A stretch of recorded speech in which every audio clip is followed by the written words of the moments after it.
Përshëndetje të nderuar miqtë e mi, aku po takohemi sërish së bashku në kanalin Monitor TV me mua Tirona Lilin, këtë herë për të komentuar pak ngjarjet edhe dinamikat të fermës VIP. Ferma VIP tashmë po vjen më fuqishëm në tregun shqiptar, në tregun televiziv. Do me thënë po bëhet shumë interesant, kanë filluar dinamikat shumë të mëdha, loja po bëhet shumë e neveritshme, le ta themi për banorët, nuk përmbahen dot debate shumë të ashpra, sidomos debate ndaj Big Mamas edhe Albës janë të paimagjinueshme. Me ofendime, me denigrime, me fjalë nga më të ulta ndaj njëra tjetrës, ku fatkeqësisht në shumicën e rasteve Big Mama kundër drejt Albës po përfshin edhe familjen e saj. Siç duket, Big Mama nuk mund të përballoj strategjinë që Alba ka përzgjedhur të luajë këtë lojë.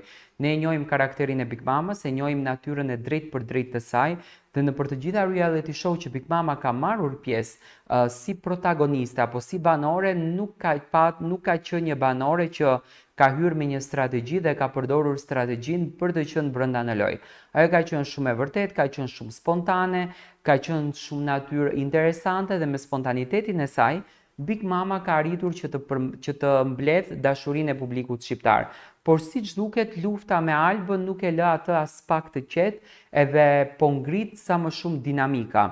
Në këtë grup përfshihet edhe Nur edhe disa nga banorët e tjerë, ku në shumicën e rasteve Alba po acaron shumë edhe Limin, se ndoshta ka kuptuar që Limi po e përdor Albën, edhe tashi Alba po i kthehet Limit me shumë inat dhe me provokime që bën Alba, me qetësinë e saj i nxjerr banorët nga sistemi dhe ato e shajnë edhe për familjen.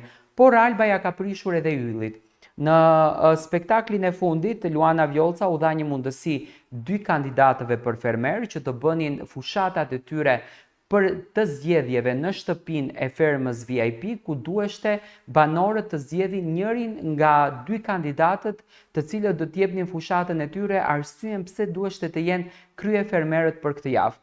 Dhe i përzgjedhur nga banorët ishte Frederik Ndoci, ndërsa nga ato i cili mbet që Big Basta largoi Ronin nga shtëpia pasi që ja dha vllau i madh një avantazh dhe Big Basta nuk e zgjodhi minus 10% të ushqimit, por e zgjodhi 10% të ushqimit edhe largoi Ronin nga shtëpia, ku më pas Big Mama u acarua pafund, duke i thënë fjalë më denigruese Big Bastës që ti nuk u ngope kur, por janë përdorur edhe fjalë të rënda ndaj Big Bastës edhe nga ana Andueli, duke i thënë gay, duke i thënë pederast, ku në këtë rast do me thënë Agai i madh nuk ka marrë asnjë lloj reagimi dhe mendoj që Agai duhet të merr reagime, sepse nuk është e bukur në një reality show siç është Ferma me këtë shikueshmëri të përdoret dëgjue ktill denigruese, ku banorët të përdorin fjalë të rënda të tipit të gay, homoseksual ndaj një babai i cili vajza e tij është në një moshë që realisht e shikon Fermën dhe ndjek këtë rrugtim.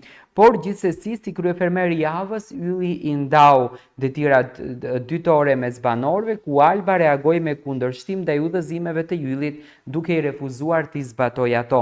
Mes tyre nisi një debat i fortë, ku Alba i tha Yllit me ironi: "Paguaj dhe ta bëj unë punën, t'i jap 1000 euro." Ylli i prekur emocionalisht ju përgjigj me ton serioz: "Nuk kam ardhur këtu të punoj për lek, nuk e shes unë veten." Alba me ton sfidues i tha: "Unë do ta kisha bërë për aq", duke e përkeqësuar situatën.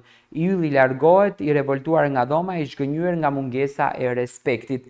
Do me thënë, Alba nuk e respekton në asnjë mënyrë Yllin si krye familjar, më duket Alba po e përdorën këtë fenomenin që ligji është ndërtuar për ta thyer, sepse të paktën kështu ka disa njerëz që ligji nuk e respektojnë dhe e respektojnë për ta thyer, dhe kështu që Roni këtë e mori si natyrë ofendimi dhe u munduaj që sa më shumë të mos futet në debat me Albën, edhe pse debati atyre duke që do t'jetë një debat i vazhdueshëm.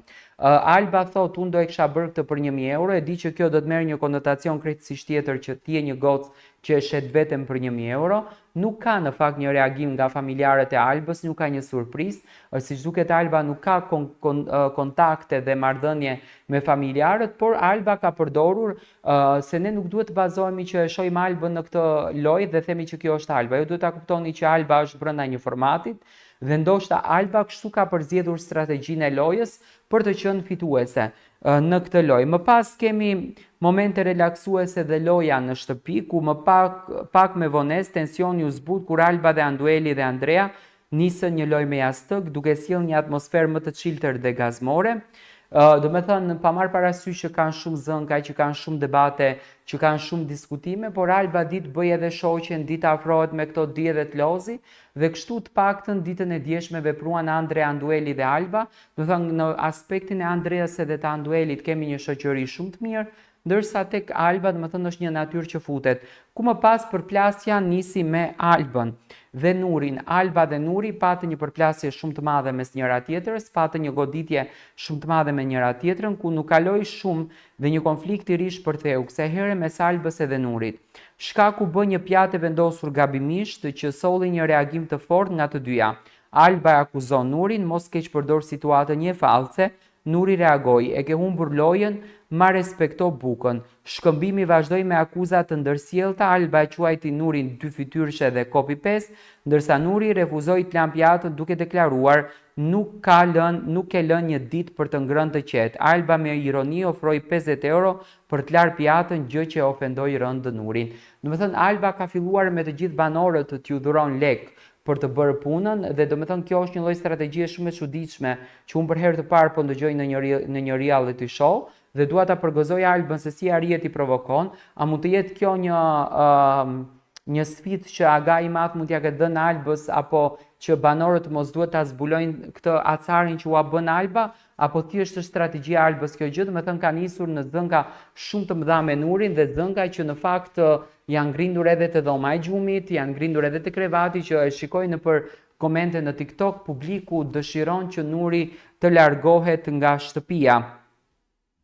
Ku më pas kemi në këtë atmosferë të acaruar, Nena krijon një dis muzikor kundër Albës, duke hedhur edhe më shumë benzinë në zjarrin e debatit. Një tjetër moment tensioni ndodhi kur Nena i kërkoi Albës të largojë nga krevati i saj, duke e përshkruar si një situatë të pazakonte dhe të tensionuar. Nena është banorja e re që ka hyrë po këtë puntat të fundit të spektaklit, do me thënë Nena tashmë po vendoset të gjej se ku mund të qëndroj, ajo i ka parë reagimet nga jashtë edhe ka krijuar një imazh të kundërt për Albën, por gjithsesi do me thënë kështu vazhdon rrugtimi.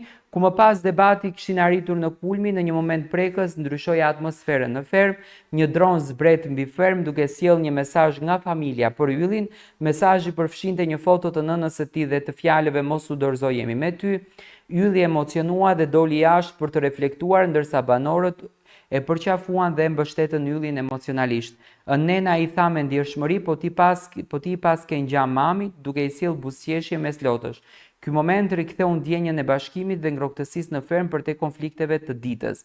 Kjo ditë në ferm u karakterizuan nga konflikte të shumta, tensione personale dhe sfida në marrëdhëniet mes banorëve, por edhe nga një moment prekës që e zbuti atmosferën. Ylli, i cili u përball me mungesën e respektit si kryefermer, përjetoi gjithashtu një nga momentet më të ndjera në mbështetjen e familjes. Ndërkohë, raportet mes Albës edhe Nurit mbeten të acaruara dhe pritet të ndikojnë në zhvillimet e mëtejshme të marrëdhënies së tyre në ferm. Në fakt, kjo është ajo që po përflitet lart edhe poshtë, kjo është ajo që tashmë po komentohet për fermën, dhe ne do vazhdojmë me komentime të tjera në ditët në vazhdim.